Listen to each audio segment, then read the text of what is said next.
Okay, yeah, Luis, thank you very much. Great talk, and I think your last quote deserves then, because ultimately it asks what is good for what. While switching speakers, there are still a few seats here in the middle, so people coming late, thank you very much. Maybe if you want to make yourself more comfortable, there are seats empty. So the next speaker we have is, again, a different perspective, is David Cuartielles from University of Malmö. He's assistant professor in Sweden, and he is one of the founders of Arduino. So he's going more to now have a technology perspective on the IoT. I'm really looking forward. Thanks, David. Okay. Hola, hola. Sí. So first of all, I'm really honored to be in this panel, and I prepared myself really well. I didn't read his books, but I read his book. So, and even though I know I probably will agree with both of them, I have to take the other perspective, so we actually have something to talk about. So I represent Arduino at Malmö University, and within Malmö University in Sweden, in case you don't know about it, I'm actually working in this project called Internet of Things and People, and we're looking about how the Internet of Things can actually affect people's lives in different ways. But I also research obscure themes, like how to connect mobile phones to the physical world, or how to do software for smartwatches. So I'm always trying to look at which technology will come next and whether it will make any sense at all. And I try to prove it myself, and I program for it. And sometimes I write books about it, which I don't like the cover for. So I have to make this very clear. So, but I'm one of the founders of the Arduino platform, and in case you don't know what the Arduino platform is all about, we try to basically make very simple, very complex things. So we try to help you connecting the world together from a digital point of view, because basically everything at this point is digital. And it's made of hardware, like in this case, you see how we're connecting stuff, but it's also made of software. And we try to infect all sorts of different devices. Like in this case, we infected a Sony smartwatch and just programmed it with Arduino. This is, by the way, a real hack. So I spent most of the time, or a lot of my time at least, working with people hand in hand, trying to teach them about technology. And I spend a lot of time working, for example, with kids and teaching them about building biosensor technology, music instruments, becoming Jean-Michel Jarre, this is a laser harp, how to make your own scarecrow or a greenhouse, or how to make your own artificial limbs. This is made, by the way, all by 13 to 15-year-old kids. After a couple of months learning about digital technology. So I spend a lot of time, helping teachers to understand how they can teach technology to kids and so on, and also designing things like small robots that when put in hands of kids, they become something like Garfield and maybe really weird animals and insects. But when it comes to what is the vision about how to program the world, I mean, one of the scariest things, I spent the last couple of weeks reading about 25 papers on visual programming languages, which is one of the oldest, I would say, scientific traditions in computer science. There is papers that go back to 1987 and stuff like this, which is very interesting to read. And I think the physical world will be programmed in software that will look a bit like this, not exactly like this. This is an Arduino prototype of a Scratch-like language. I don't know if you know Scratch, but it's probably the most used visual programming language in the world at this point. It has over 5 million programs made by kids all over the world and published directly online. We made our own version to program physical devices, but we very quickly understood that one of the biggest problems is that this is very similar to code. The only difference between this and writing the code is that you don't have to put the semicolon at the end of the line. And it is very, very slow. So we started to discuss about the possibility of making a bit more of a pictographic programming language, and then a lot of problems appeared. Like, how do you represent a button? How do you represent that the button is actually pressed? How do you represent that the LED is on, that is off, that is blinking? How do you make all these behaviors? How do you bring them alive? I mean, and this is very relevant because once everything you have is connected, you also need to program those things to make the things that you want them to be. And everybody right now understands that the circle with the stick in the center is the on-off button. But how can you get similar level of icons for light on, light off, oven on, turn the coffee machine off, or I don't know, just think about anything in your life. So what I do a lot right now is to research how to bring state-of-the-art of technology interfaces, like touch interfaces, to program physical devices and try to understand how this could be made.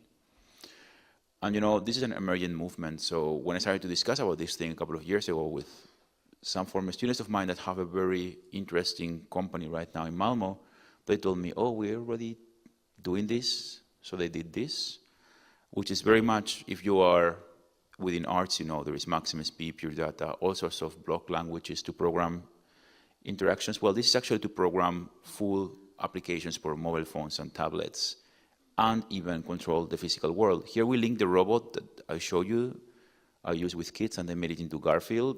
And Michael here made the whole thing controllable from the phone in like 5 minutes, thanks to his language, right? So programming transforms if you actually find the right way, the right paradigm. So then the question is, how do you bring this to the IoT realm? Because IoT actually looks a bit more like this, It's a mess. Let's put it this way. This is actually an IoT project I'm working with in the region of Skåne, southern Sweden. The thing in the center is the device that we're trying to promote. It is created by a foundation called Mobile Heights. And the things that you see in blue are already developed, and the things that you see in red are under development, and the things that you see in green, like the text in green, is the hacking possibilities.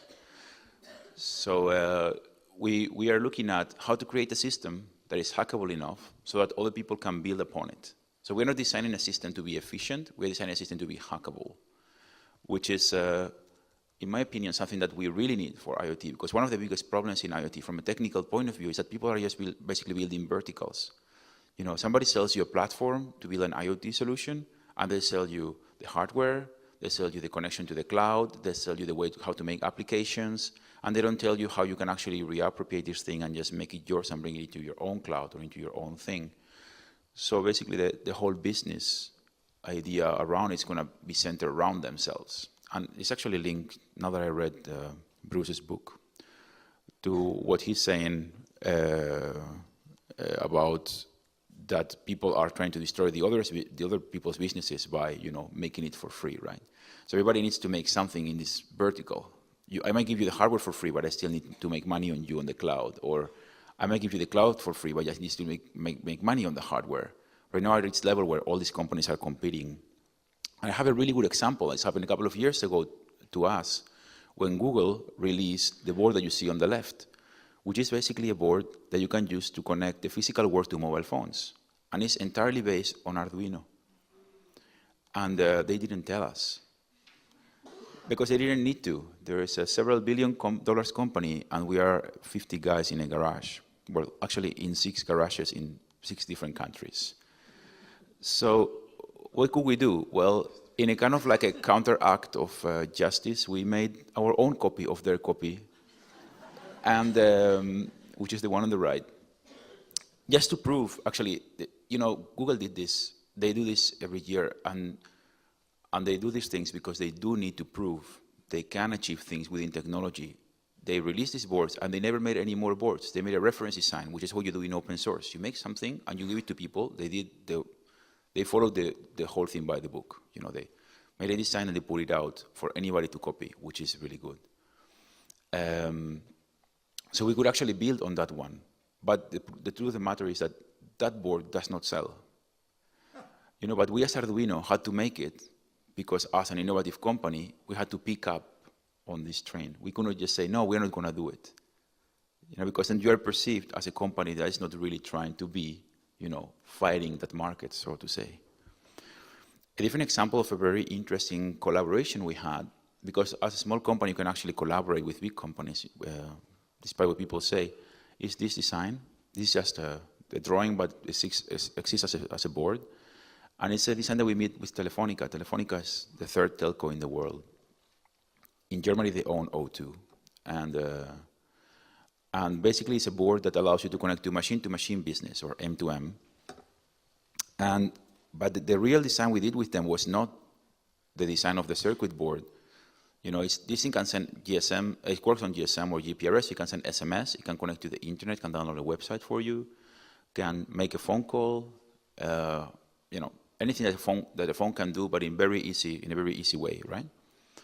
What we did is this. The real design is that small chip on the SIM card, because what it didn't exist until this moment was a SIM card that you could actually put into a design and you could ship anywhere in the world and it would actually work and the roaming would work. So as long as there is a GSM connection, you can put this thing in. And what I'm trying to say is, like, you might not understand how complex this is, but I mean, it took us 2 years to design a service so that they could actually put it in their GSM cards and they could actually ship it to all over the world. Because these big companies, they are not used to deal with one person that needs 10 SIM cards. They used to deal with a car company, for example, Volvo, that needs 500,000 SIM cards to put in every car. I don't know if you know, but every Volvo car has 2 SIM cards from Telenor. They come for free with the car. You don't pay for them. But if you want to activate them, you can activate them. But to make that deal of getting those SIM cards in the car, Volvo had to pay €500,000 to Telenor to start talking. Because that is the amount of money that it takes to actually build a business like this. So what we did was to negotiate to get that for free for everybody, right? Then some other things is that, of course, there is a lot of initiatives on how to build IoT. This is part of a European project we're working with, and our first design was to make a connected coffee machine, because of course it's very cool to cook coffee from Brussels while the coffee machine is in Malmo, so somebody else can drink the coffee. But the point here basically is that we just wanted to prove that with open source technology you can build solutions like this one really fast, and solutions that are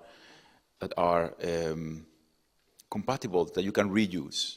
So our aim in this project, which is called the SANS project, which means social and smart, which is a project that is looking at how to connect every appliance in your kitchen to the internet.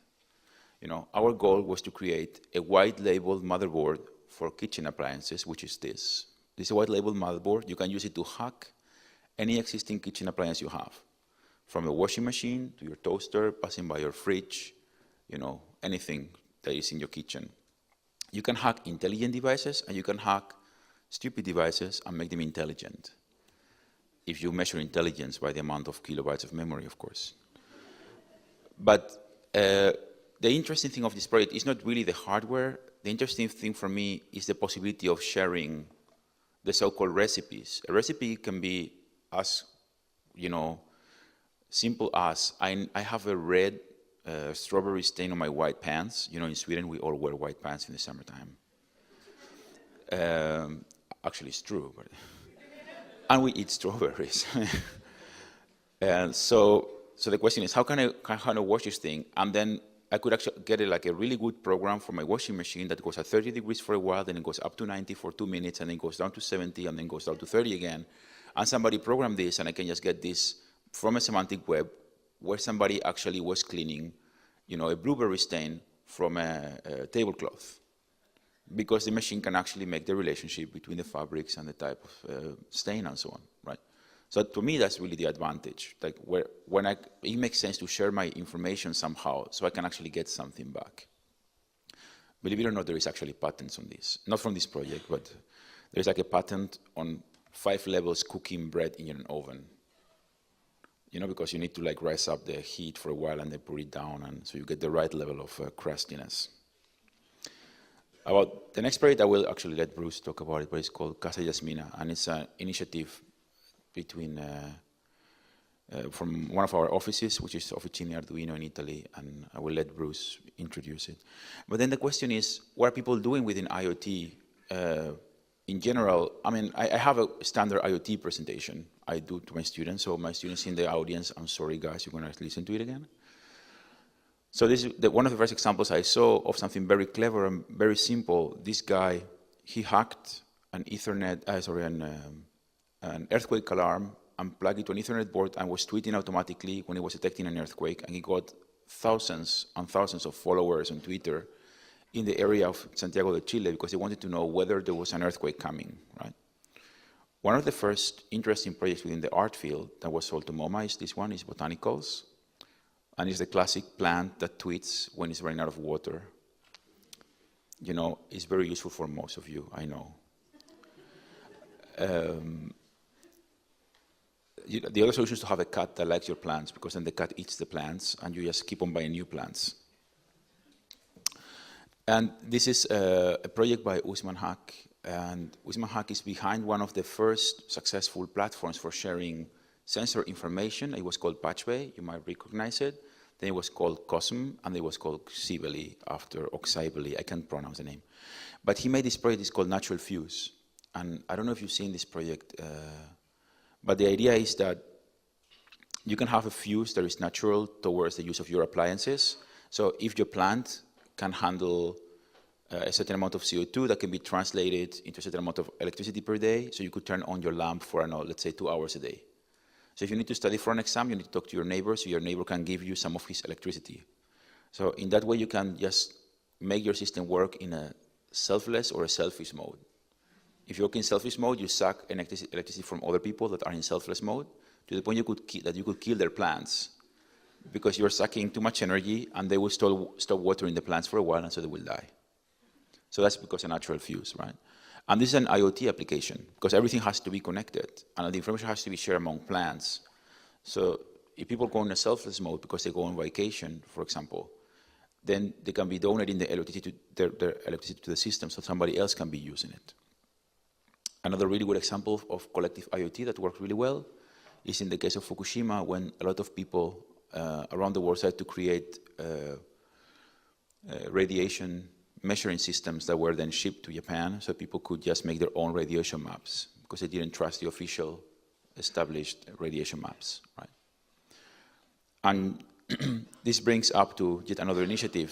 For example, there is an open source project called Smart Citizen that is created around the idea of that citizens could actually document the level of pollution, the level of noise, etc., at their place and share it with others. So we could create public maps of this kind of information.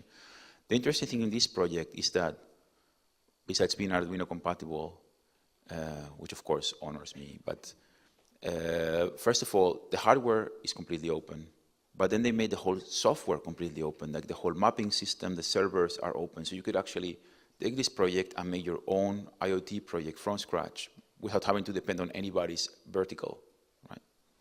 Okay, I want to close with two funny things. It's what I like to call the zombies and the vampires. Because I think in this panel we're going to talk a lot about the risks from the social point of view within IoT. People will steal your information and do whatever. I like to talk about the technical risks, which are different. Because, if there is a fire and you need to call the firemen and there is a disaster and there is no phone line, they can still use AM radio to communicate. And a society we're actually kind of pleased that AM radio exists, because we can depend on that in case everything else fails. We're slowly abandoning low-level, old-school communication systems like AM and moving more and more into digital, and depending on infrastructures for our basic communications, for emergency communications. We are more depending on the internet, for example. So small mistakes can provoke huge disasters. And this is the example that I like to call the zombies. And you might recognize, this is one of the first IoT devices, this rabbit. It's called the Navastak TAC version 2. And it's a rabbit that can read aloud your email. And for it to work, it needs to connect to a server. That is the server from the company that creates this device. Well, this device was first coming out in 2007, and the company went bankrupt in a year. And so the device was not able of connecting anymore. But then people started to, at some point a year later, the company was bought by somebody and they put the servers up again, so you could connect to it again, and then it went down again after some time, because it's really hard to make business with something like this. And it was designed in France, maybe that explains. And we're in Europe, so we can make jokes, right? So, funny, I have just a personal thing. I know the guy personally that designed the Wi-Fi for it. I'm really happy he did it. He's a tremendous hardware designer. So if you're somewhere there on the internet, you're good. But what happened is that at some point they open source the servers that command the rabbits. So people started to build up their own servers to connect the rabbits. So when I got this rabbit the first time, it was in 2012, and I connected to this personal server from somebody. But this person was getting so much traffic from people that had rabbits but had no servers that the server itself was going down and up, down and up. So my rabbit was alive sometimes and dead sometimes. It was a zombie. It was waking up in the middle of the night and talking French. And then it was going down again for a week, and then started screaming one day at 1 a.m. You know, that's why it's a zombie, right? It dies and comes back to life. And then we have the vampires, and the vampire example is actually related to this particular board, because there was nothing like this board and the service with it until we made it. And small companies started buying this thing because they really wanted to have like small floats of devices connected to the internet, monitoring, you know, from wine yards to, you know, elderly people homes and stuff like this. So a guy bought 100 and something of these devices and started monitoring a region for, I don't know exactly which data, but they realized that they made a mistake in the software. The thing this thing works is that when it tries the GSM network, when it tries to connect to the GSM network, if it doesn't connect, it goes down, sleeps for a while, and tries to connect again later. But they made a mistake, and in their software, they tried to connect to a server that is after making the connection to the GSM network. So they tried to connect to the server, but the server was down again. So they had 150 devices trying to connect all the time, you know, and they made as much traffic as Liechtenstein in like a day, you know, because you have 150 devices where you don't have to type in the number. They just try to call all the time, all the time. It's basically a non-desired DOS attack on the phone network. So can you imagine that you have hundreds of thousands of 3G connected devices trying to make calls at the same time? These are the vampires, because they suck the bandwidth and they basically destroy our basic infrastructure for security communications, right? So this is the second risk. Okay, yeah, but that's it. So I pass it over to the next speaker. Thank you.